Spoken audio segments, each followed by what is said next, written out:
What if we told you that the silver screen was also a battlefield, where some of the era's brightest stars were deliberately silenced by powerful people, never to fully reclaim their voices? Welcome to our deep dive of 17 old Hollywood actors who were silenced by powerful people. The real shock? The sheer number of leading men who vanished from the spotlight for reasons that had nothing to do with talent. From secret blacklists to ruined reputations, these stories reveal a hidden history. Get ready. You'll be surprised. John Garfield. In the golden age of Hollywood, few stars burned brighter, or more briefly, than John Garfield. Born Jacob Julius Garfinkel to Russian Jewish immigrants in New York City, Garfield's story was one of raw talent overcoming the odds. Raised in poverty, and often in trouble as a youth, he found his salvation in acting. His performances brought a new kind of gritty realism to the screen, paving the way for future generations of method actors. But Hollywood was never just about talent. It was also about power, politics, and who you knew, or, in Garfield's case, who you were suspected of knowing.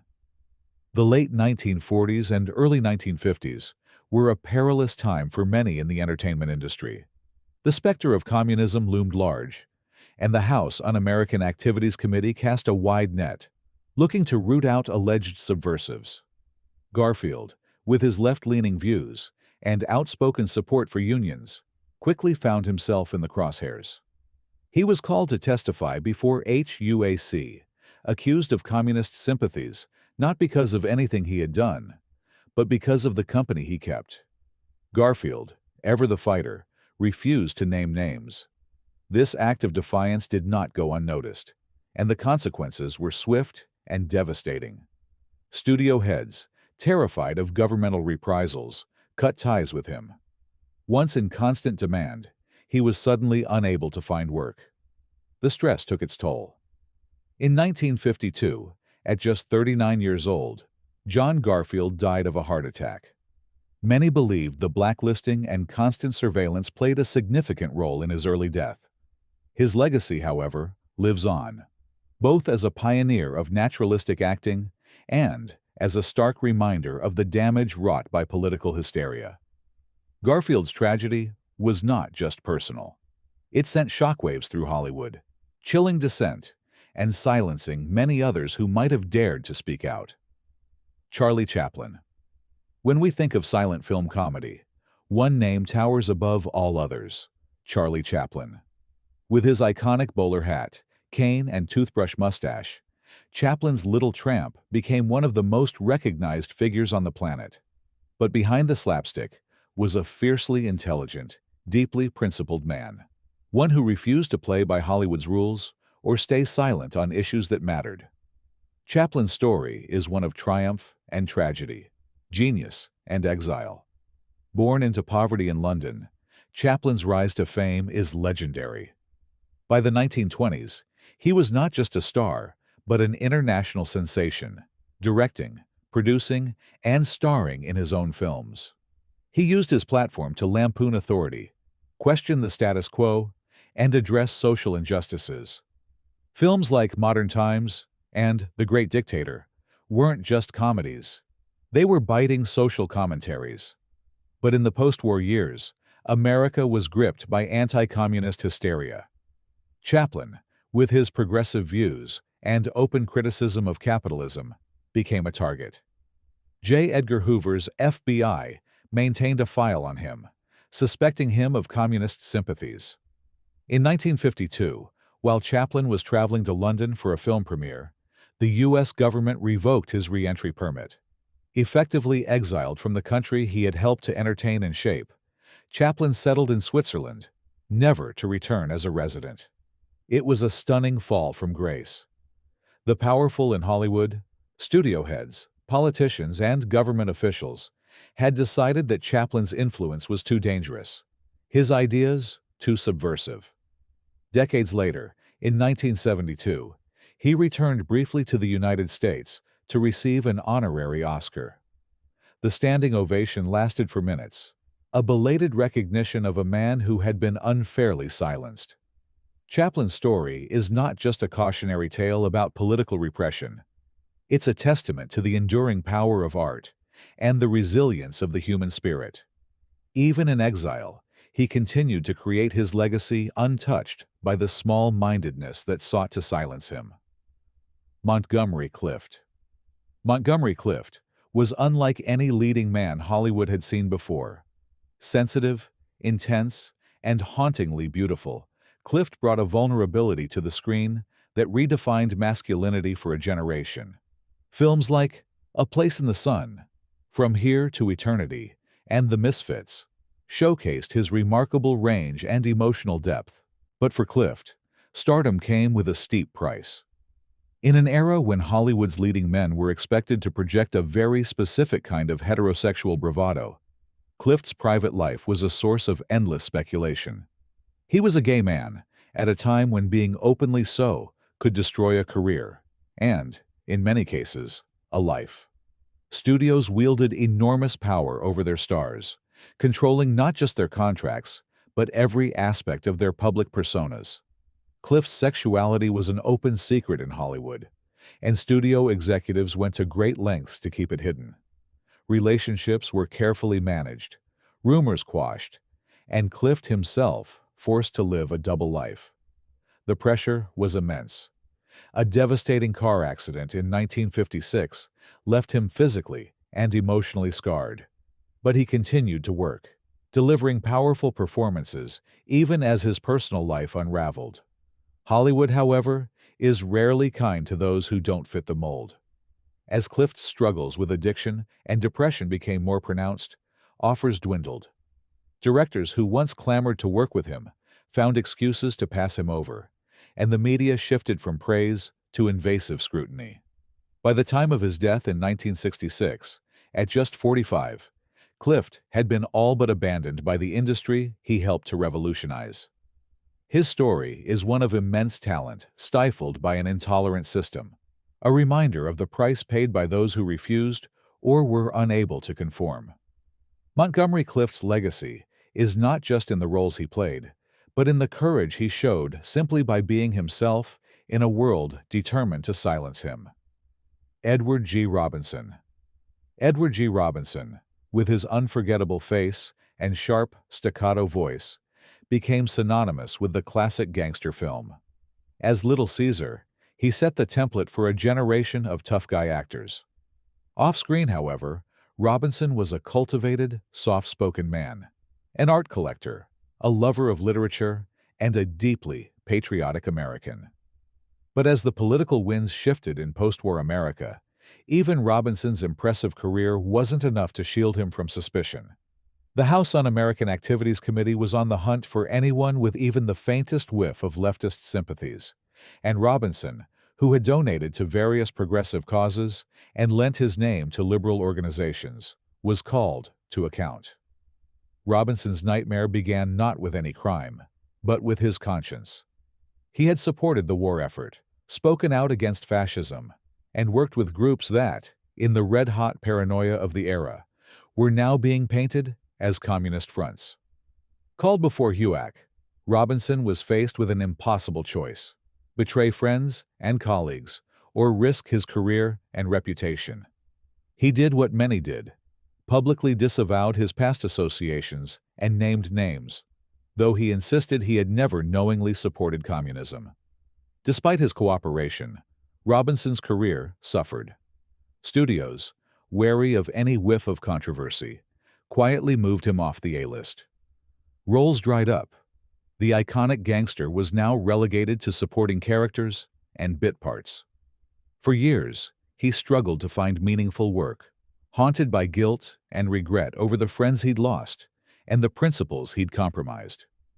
Robinson's story is deeply human, marked by fear, pressure, and ultimately, a bittersweet return. In his later years, he found work in films like The Ten Commandments and Soylent Green, but the wounds of the blacklist never truly healed. He received an honorary Oscar just weeks before his death, a posthumous acknowledgement of his immense contributions. Robinson's ordeal stands as a stark warning of what can happen when fear and power run unchecked. silencing even the strongest voices in the room. Paul Robeson. To describe Paul Robeson as simply an actor is to do him a grave injustice. Robeson was a colossus, a singer, athlete, intellectual, and activist who used his immense talents to fight for justice. His bass baritone voice moved audiences to tears, while his performances on stage and screen broke barriers for black artists across America and the world. But Robeson's vision of justice put him on a collision course with the forces of power. In an era when black performers were expected to entertain but not speak out, Robeson refused to be silenced. He spoke passionately against segregation, colonialism, and racism.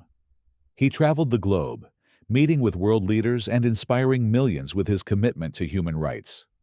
Robeson's advocacy, especially his willingness to criticize American policy at home and abroad, drew the ire of the U.S. government. The FBI began a relentless campaign to surveil, harass, and discredit him. In 1950, at the height of the Red Scare, the State Department revoked his passport, effectively ending his international performing career. Blacklisted from concert halls and film studios, Robeson found himself isolated, his name scrubbed from the very history he helped to shape. Despite these obstacles, Robeson never wavered. He continued to speak out, perform at small venues, and record albums when he could. The mental and emotional toll was immense, and his health suffered under the strain of constant persecution. Yet, Robeson's legacy endures, not only as an artist of extraordinary talent, but as a man who refused to bow to the silencing tactics of powerful people. His story is one of courage in the face of overwhelming odds, a testament to the enduring importance of speaking truth to power. In recent decades, there's been a renewed appreciation for Robeson's life and work, recognizing the price he paid for daring to demand justice, not just for himself, but for oppressed people everywhere. Buster Keaton. If there's a single face that encapsulates the golden age of silent comedy, it belongs to Buster Keaton. Dubbed the Great Stone Face for his deadpan expression, Keaton's films are a masterclass in physical comedy, inventive stunts, and storytelling ingenuity. His influence on cinema is immeasurable, but even geniuses are not immune to the whims of power. In the 1920s, Keaton was at the pinnacle of his career, directing and starring in classics like The General and Sherlock Jr. He had complete creative control, pushing the boundaries of what film could achieve.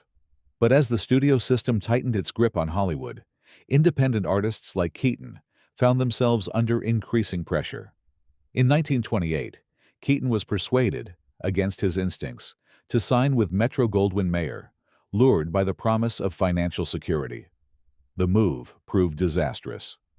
At MGM, Keaton lost the freedom that had fueled his creativity. The studio imposed strict controls on scripts, direction, and even his performances, reducing him from a visionary auteur to just another contract player. His films, once sparkling with originality, became formulaic. The heartbreak of this loss, combined with personal difficulties, sent Keaton into a spiral of alcoholism and depression. By the early 1930s, Keaton's star had faded. Studios no longer saw him as a valuable asset, and his opportunities dwindled. For years, he toiled in obscurity, often uncredited, working as a gag writer or appearing in minor roles. The industry that once celebrated his genius had cast him aside, his voice effectively silenced by the corporate machinery of Hollywood. It wasn't until decades later that Keaton's contributions were fully recognized. He experienced a late-career renaissance in the 1950s and 60s, with audiences and critics rediscovering the brilliance of his silent-era work. Buster Keaton's story is both a tragedy and a triumph, a warning about the dangers of unchecked power, and a reminder that true talent can never be wholly erased. Roscoe "Fatty" Arbuckle. In the earliest days of Hollywood, Roscoe "Fatty" Arbuckle was a king among comedians. With his infectious charm and fearless slapstick, he was beloved by millions, and his career soared alongside the likes of Charlie Chaplin and Buster Keaton. Arbuckle was not only a box office draw, but also a director and mentor, helping to shape the golden era of silent comedy. But in 1921, Arbuckle's life and career were shattered by scandal. While celebrating in a San Francisco hotel, a young actress named Virginia Rapp fell ill and later died. The media frenzy that followed was unlike anything Hollywood had ever seen. Arbuckle was accused of rape and manslaughter, and the press painted him as a symbol of Hollywood's supposed immorality. Sensational headlines sold newspapers, and public opinion turned viciously against him, despite the lack of hard evidence. Arbuckle endured 3 highly publicized trials. The first 2 ended in hung juries, and the third acquitted him entirely, with jurors even issuing a written apology. But the damage was done. The powerful Hollywood studio heads, terrified of moral backlash and the growing power of religious censors, banned Arbuckle's films and barred him from working. He became the first major casualty of Hollywood's willingness to silence its own to protect its image. For years, Arbuckle struggled in obscurity, directing under pseudonyms and rarely appearing on screen. The emotional and financial toll was staggering. He died in 1933 at the age of 46, never having truly recovered his place in the industry. Roscoe "Fatty" Arbuckle's tragic fall is one of the earliest and starkest examples of how quickly Hollywood could turn on even its brightest stars. Silenced not by his own actions, but by the combination of a voracious press, an unforgiving public, and powerful studio bosses desperate to save face, Arbuckle's story still echoes as a cautionary tale of fame's fragility. Zero Mostel. To audiences today, Zero Mostel is best remembered for his exuberant performances in The Producers and Fiddler on the Roof. But behind his comedic genius lies a darker chapter in Hollywood's history, a period when Mostel, like so many others, was silenced by the insidious reach of the blacklist. Mostel's early career was on a meteoric rise. He was a brilliant stage performer, a captivating presence in films, and a favorite among critics. But his refusal to conform, his outspoken nature, and his leftist sympathies made him a target during the anti-communist witch hunts of the late 1940s and 1950s. Called before the House Un-American Activities Committee, Mostel faced an impossible choice: betray his friends by naming names, or refuse and risk his livelihood. He refused to cooperate, delivering a legendary, defiant performance that mocked the committee's proceedings. Mostel's refusal came at a steep price. He was blacklisted, cut off from Hollywood and Broadway, and forced to take work wherever he could find it, sometimes under assumed names, sometimes not at all. The powerful studio heads, fearing government scrutiny, refused to hire him.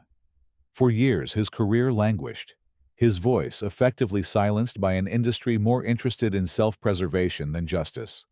But Zero Mostel was nothing if not resilient.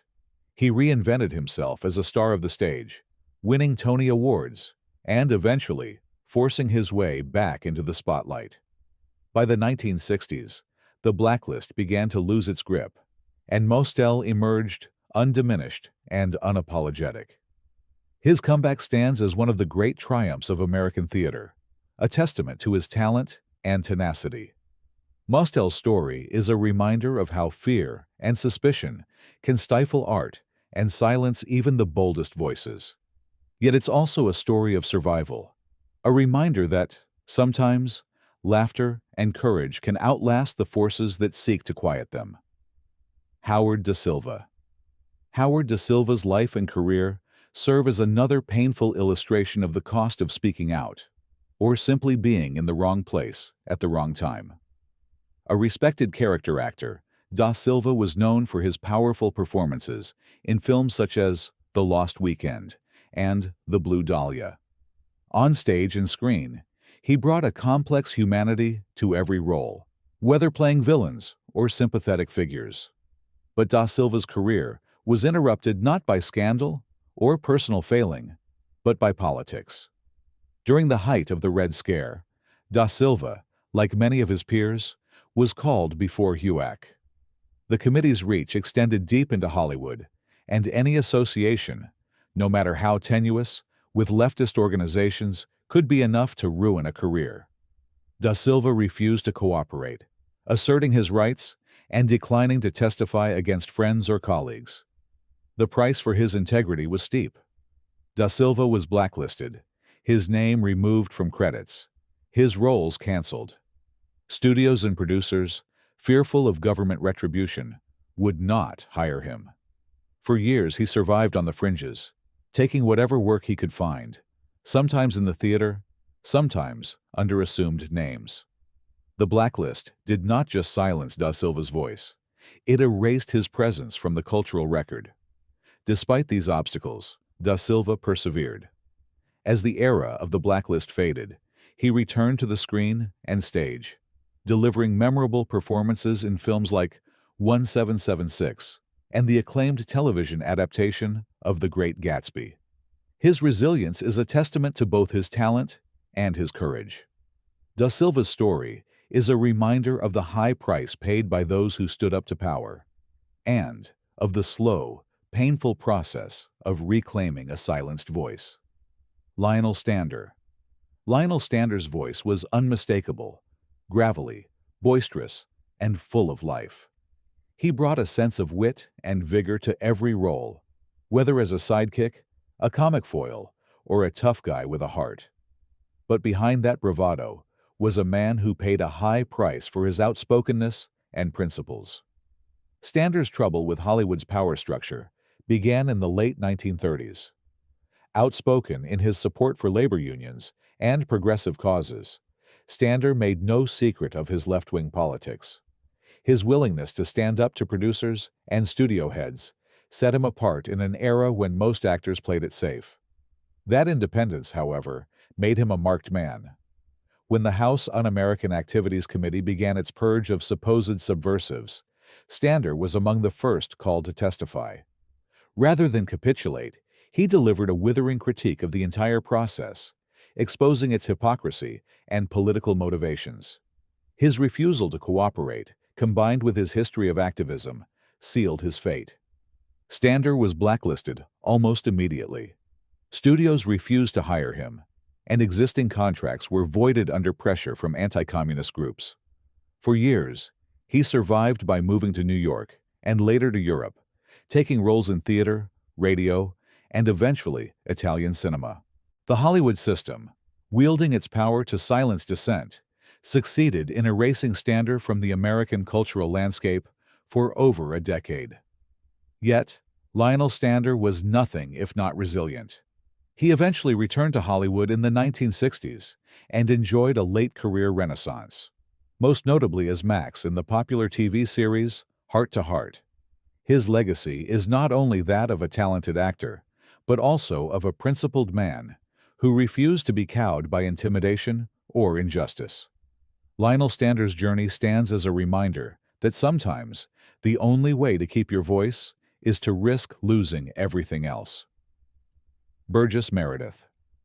For many, Burgess Meredith is forever immortalized as the gruff, lovable Mickey in the Rocky films, or as the enigmatic Penguin in the 1960s Batman series.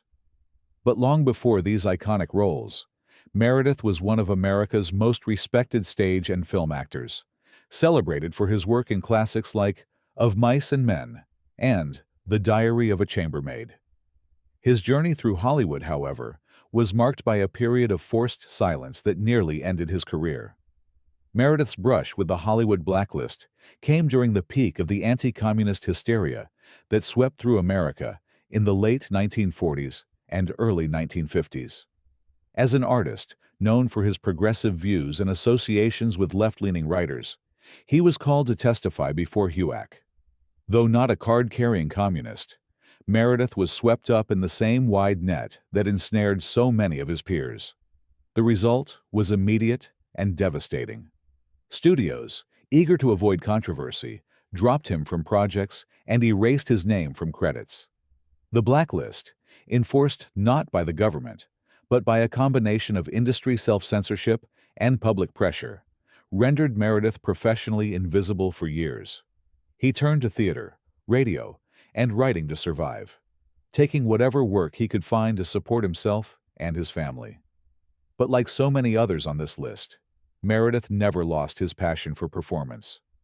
As the blacklist began to wane, he slowly rebuilt his career. His resilience was rewarded with a late surge of memorable roles, from The Twilight Zone to Grumpy Old Men.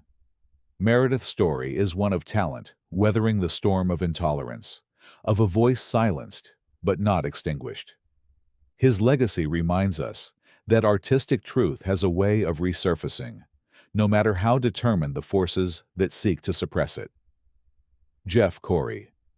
Jeff Corey's name may not be as instantly recognizable as some of his contemporaries, but his story is emblematic of the thousands of actors whose lives were upended by the Hollywood blacklist. A talented character actor and director, Corey was known for his intelligence, versatility, and a commitment to craft that made him a favorite among directors and peers alike. But in the early 1950s, Corey's career came to a screeching halt. Called before HUAC, he refused to name names or denounce his friends and colleagues. In his own words, Corey believed that testifying would betray both his conscience and his sense of justice. That decision made him an instant pariah in the film industry. The blacklist was ruthlessly effective. For more than a decade, Corey was unable to find work in Hollywood, his name scrubbed from call sheets and casting lists. Yet, rather than give up, Corey turned his misfortune into opportunity. He became one of the most influential acting teachers in Los Angeles, training a new generation of performers, including James Dean, Jack Nicholson, and Jane Fonda, who would go on to shape American cinema. Eventually, as the grip of the blacklist loosened, Corey returned to the screen, bringing the depth and nuance born of hardship to roles in films like Butch Cassidy and The Sundance Kid, True Grit, and countless television appearances. Corey's story is one of integrity and perseverance, of a man who refused to be silenced and who ultimately found a way to leave his mark, not just as an actor, but as a teacher and mentor. His life is a testament to the power of principle over expedience and of art over oppression. Own Ireland. John Ireland was the very image of the rugged leading man. Tall, intense, with piercing eyes and a brooding charisma. His performances in films like Red River, All the King's Men, and Spartacus showed a range and naturalism that won over both audiences and critics. But behind his tough exterior was a man who would become a casualty of Hollywood's penchant for silencing those who didn't fit the system's mold. Ireland's troubles began as much with his independence as with his politics. Unlike many of his peers, Ireland bristled at the control the major studios tried to exert over every aspect of their stars' lives. He clashed repeatedly with studio executives over scripts, contracts, and his right to choose his own projects. This defiance made him a target, and soon rumors of difficult behavior began to circulate, often a kiss of death in a tightly controlled industry. At the same time, the clouds of the Red Scare were gathering. Ireland was never proven to have communist sympathies, but mere association with others on the blacklist, as well as his outspoken criticism of the studio system, was enough. Work offers dwindled, and the roles he once commanded disappeared, often going to more compliant actors. He found himself gradually frozen out by a system that demanded obedience and punished those who dared question its power. Ireland's career never entirely recovered its earlier momentum. He spent much of his later years in lower-budget films, television guest spots, and European productions. Yet even as he was pushed to the margins, Ireland remained committed to his craft, refusing to let Hollywood's silencing define him. His journey stands as a reminder of how easily talent can be sacrificed on the altar of power and conformity, and how those who challenge the system, even for reasons of simple artistic freedom, can find themselves shut out. Clifford Odets. Clifford Odets was one of the great American playwrights, whose works like Waiting for Lefty, Awake and Sing, and Golden Boy helped define the social conscience of 1930s theater. But Odets was also an actor, screenwriter, and director, one of those rare creative minds who shaped both the stage and the screen. His deeply human, politically charged stories brought him to the attention of Hollywood, where he was recruited to work on some of the most notable films of the era. Yet Odets's passionate commitment to justice, labor rights, and the struggles of ordinary people would ultimately put him in conflict with the most powerful forces in America. A former member of the Communist Party, something not uncommon among leftist artists in the 1930s, Odets was called before HUAC during the blacklist years. Facing the threat of professional ruin, Odets named some former associates, a decision that haunted him for the rest of his life. Even after cooperating, Odets's Hollywood career suffered. The studios, always nervous about political controversy, limited his opportunities. Many in the artistic community, meanwhile, felt betrayed by his testimony. He found himself isolated, cut off both from the centers of power and from many of the friends and collaborators he cherished. Odets continued to write and direct, but the energy and idealism of his early years seemed blunted by the trauma of the blacklist era. Nevertheless, his influence persisted, inspiring generations of playwrights, filmmakers, and actors. His plays still resonate, capturing the struggles and aspirations of those who, like Odets himself, dared to speak truth to power. Odets's story is a study in the complexities of conscience and survival under pressure, a reminder that even the most eloquent voices can be shaken or stilled by fear, yet their echoes linger on. Geer. Geer is best remembered by millions as Grandpa Walton on the beloved TV series The Waltons, a role that brought warmth and wisdom into American homes for years. But long before his television fame, Geer's life was marked by a fierce commitment to social justice and a willingness to pay the price for his beliefs. Geer was a man of many talents: actor, botanist, folk singer, and political activist. His early career was shaped by his advocacy for labor unions and civil rights, and he often used his platform to stand up for the oppressed. This activism, however, made him a target during the Red Scare.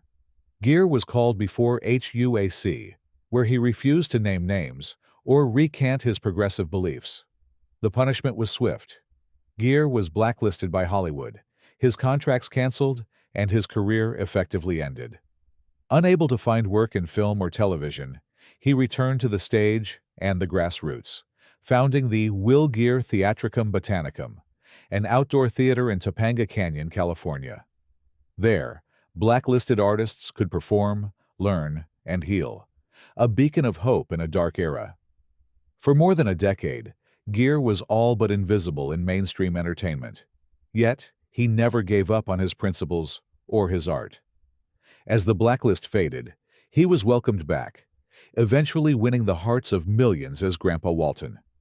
Geer's story is one of perseverance, of a man whose voice could not be silenced even by the most powerful forces in his industry.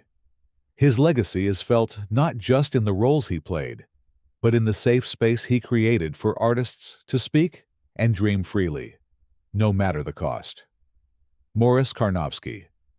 Carnovsky's legacy is woven deep into the fabric of American theater. A founding member of the famed group theater in New York, Carnovsky was celebrated for his powerful performances in both classical and modern roles, from Shakespearean kings to the everyman struggles of Clifford Odets's plays. His presence on stage was commanding, his voice resonant with both authority and empathy.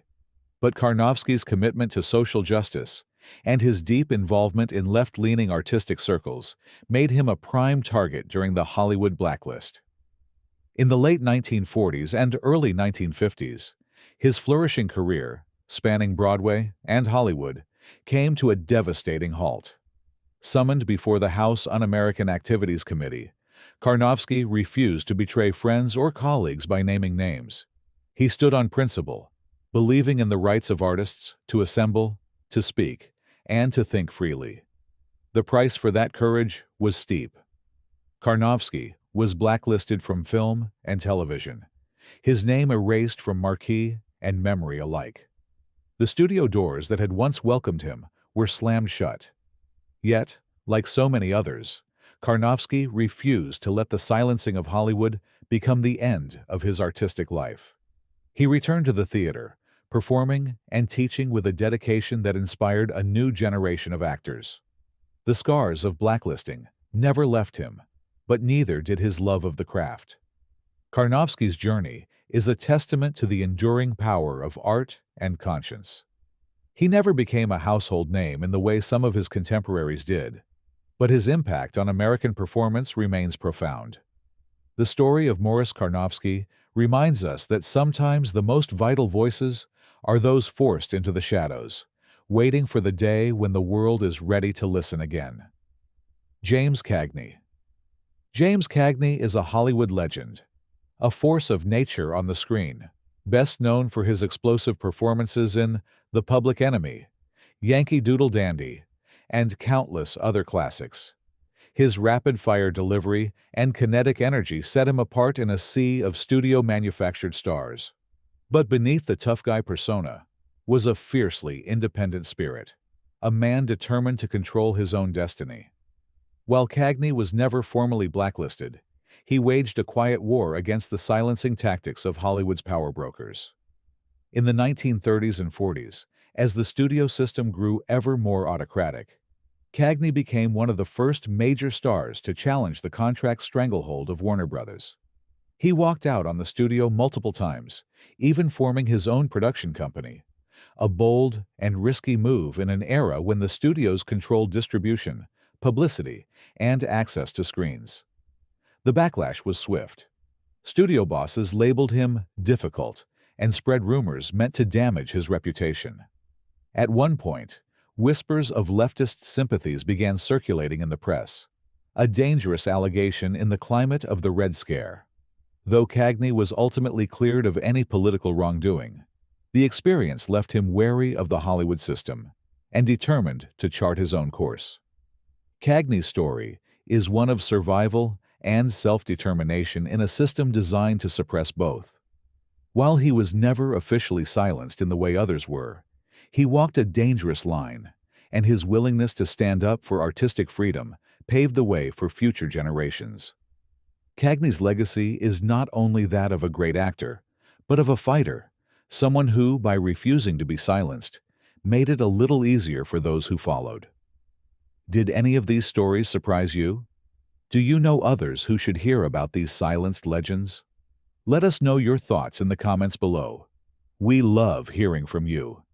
If you enjoyed this deep dive into Hollywood history, don't forget to like, share, and subscribe to our channel.